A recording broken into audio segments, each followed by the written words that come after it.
জাহান্নামের ওপর দিয়ে বানানো ভয়ঙ্কর একটি সেতু, যার নাম হলো পুলসিরাত। বিচার দিবসে প্রত্যেক মুসলমানকে এই সেতু দিয়ে পার হতে হবে। এটি হবে চূড়ান্ত এক পরীক্ষা।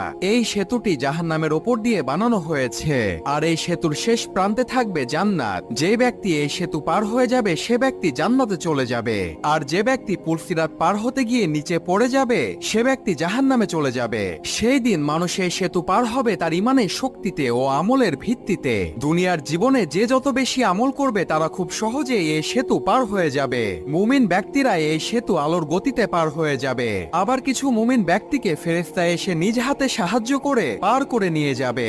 আর যে সকল ব্যক্তি দুনিয়াতে দুর্বল আমল করবে তারা এই সেতুতে ধীর গতিতে আগাবে এবং চলতে চলতে তারা নিচে পড়ে যাবে, অর্থাৎ জাহান্নামে পড়ে যাবে। একবার চিন্তা করে দেখুন, আপনি এমন একটি ব্রিজ পার হচ্ছেন যার নিচে জাহান্নামের আগুন দাউ দাউ করে জ্বলছে। এই দৃশ্যটা কতটা ভয়ঙ্কর হতে পারে।